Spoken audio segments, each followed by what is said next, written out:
என்னாச்சு? தூங்கலையா? உன்னதான் கேட்டுட்டு இருக்கேன். என்னாச்சு? ஒரே யோசனையாவே இருக்குமா. ஆதிக்கு என் மேல கோவம் இருந்தா இப்படி எல்லாம் பண்ண மாட்டாரு. அவரு இதை விட அதிகமா கூட என்கிட்ட கோவப்பட்டு சண்டெல்லாம் போட்டிருக்காரு.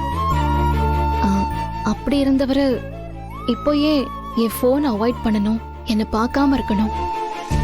அவரு எங்க இருக்காருன்னே எனக்கு தெரியலையேமா. ஏமா இப்படிலாம் இருக்கணும்? அதுவும் இல்லாம தமிழ் கோயில்ல வச்சு அவரை பார்த்திருக்கான். ஆனா நான் அப்பா இல்லைன்னு அவர் சொன்னாருன்னு சொன்னான். ஆதி எப்படிமா இப்படி எல்லாம் பேசுவாரு? அவர் அப்படி எல்லாம் பேசுற ஆளே இல்லையே. ஆதிக்கும் எனக்கும் நடுவுல வேற ஏதோ ஒண்ணு தப்பா நடந்திருக்குமா? ஆனா அவரு அந்த ஹாஸ்பிட்டல் போனதுல இருந்து தான் இவ்ளோ பிரச்சனையும். அப்போ அந்த ஹாஸ்பிட்டல்ல என்ன நடந்திருக்கும்? விடு பாரதி, அத பத்தி எத்தனை நாளைக்கு தான் யோசிச்சுட்டு இருப்ப?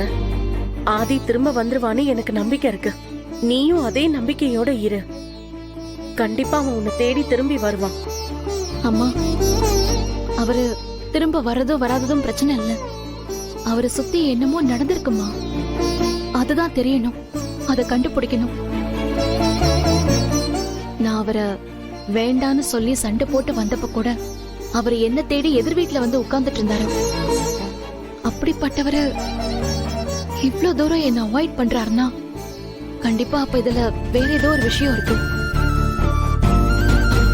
பாரதி, இந்த ஆம்பளைங்களோட குணம் எப்படின்னா, நம்ம வேண்டாம் வேண்டான்னு ஓடி போகும்போதெல்லாம் துரத்தி துரத்தி வருவாங்க. அதுவே நாம வேணும் வேணும்னு சொல்லும் போது அவங்க வேண்டான்னு போவாங்க. அப்புறம் நாம அவங்கள துரத்திக்கிட்டு ஓடிக்கிட்டே இருக்க வேண்டியதான். அதனால அத ஒரு விஷயமா நினைக்காம ஆதியை கண்டுபிடிக்கிறதுக்கு என்ன வழின்னு மட்டும் யோசி. ஆண்டாலும் அழகரும் ஆதியை தேடிதான் அலைஞ்சிட்டு இருக்காங்க. எனக்கு தெரிஞ்சு எப்படியும் அவனை அவங்க கண்டுபிடிச்சிருவாங்க. அவரு இங்க இருந்தா கண்டுபிடிக்கலாமா? ஒருவேளை வேற எங்கேயாவது போயிருந்தாருன்னா? அவர்தான் என்ன வேண்டான்னு சொல்லிட்டு போயிட்டாரே, அவர் எப்படிமா இங்க இருப்பாரு? அவரு இங்கதான் இருப்பாருன்னு எனக்கு தெரியும். நான் அவரை தேடி வருவேங்கிறதும் அவருக்கு தெரியும். அப்படி இருக்கும்போது அவர் எப்படி இங்க இருப்பாரு? நீயே பாரதி அப்படி யோசிக்கிற? ஒருவேளை ஆதிக்கு பிரச்சனை நீயா இல்லாம வேற ஏதாச்சும் இருந்தா அந்த பிரச்சனையை முடிக்காம அவன் கிட்ட வரக்கூடாதுன்னு கூட நினைச்சிருக்கலாம்ல. அதனால தேவையில்லாம மனசை போட்டு குழப்பிக்காம படுத்து தூங்கு. ஆதியே உன்னை தேடி கண்டிப்பா. அவரு எங்களை விட்டு போனதுக்கு நாங்க காரணம் இல்லாம வேற யாரு காரணமா இருப்பாங்கன்னு நினைக்கிறீங்கம்மா? என்ன வேணாலும் இருந்துட்டு போகட்டும். ஆனா நீ காரணமா இருந்தா இந்நேரம் உன்னை தேடி வந்து உன் கூட சண்டை தான் போட்டிருப்பான். இப்படி எல்லாம் விட்டுட்டு போயிருக்க மாட்டான். எப்படி இருந்தாலும் என்னையும் தமிழையும் மறந்துட்டு அவரால எப்படிமா இருக்க முடியுது? நாங்க எந்நேரமும் அவரை பத்தி மட்டும்தான் நினைச்சிட்டு இருக்கோம். அப்ப அவரும் எங்களை தானே நினைச்சிட்டு இருக்கணும். அதை விட்டுட்டு இப்படி எங்கன்னு தெரியாம எங்கேயாவது ஓடிட்டே இருந்தா என்னதாமா பண்றது? பாரதி, அப்படிலாம் அவன் உங்களை மறக்க மாட்டான். பேசாம படு. காலையில கோவிலுக்கு போயிட்டு வரலாம், எல்லாம் சரியாயிடும்.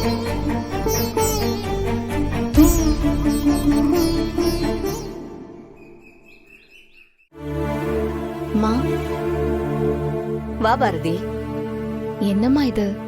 அன்னைக்கு நான் ஏதோ உங்களுக்காக சமைச்சேன், அத போய் பெருசா பாராட்டிக்கிட்டு மறுபடியும் வந்து சமைக்க சொல்றீங்க. ஒவ்வொருத்தருக்கு ஒவ்வொரு கைப்பக்குவம் பாரதி, அதனால எல்லாம் ஒண்ணும் இல்ல.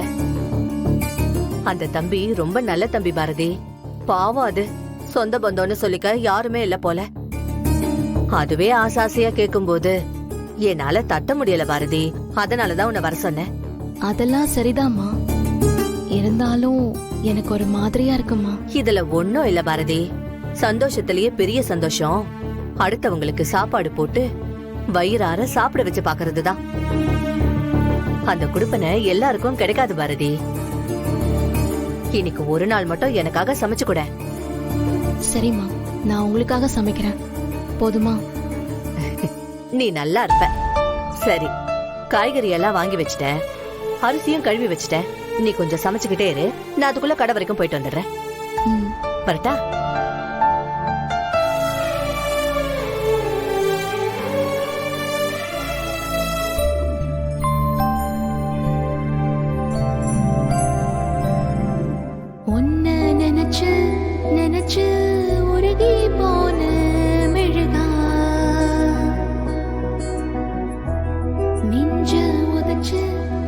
உதச்சு பறந்து போனா அழகா யாரோ அவளோ என்னை தீண்டும் காற்றின் விரலோ யாரோ அவளோ தாலாட்டும் தாயின் குரலோ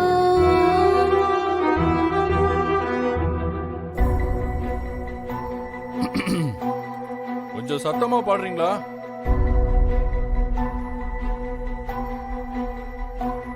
என்ன சொன்னீங்க? கேக்கல. கொஞ்சம் சத்தமா பாடிக்கிட்டு சமைக்க முடியுமான்னு கேட்டேன்.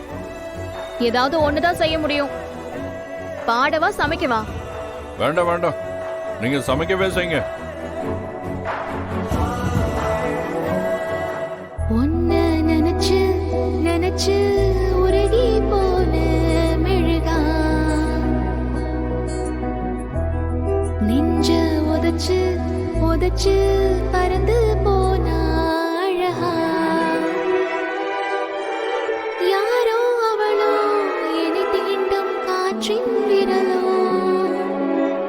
யாரோ அவளோ தாலாட்டும்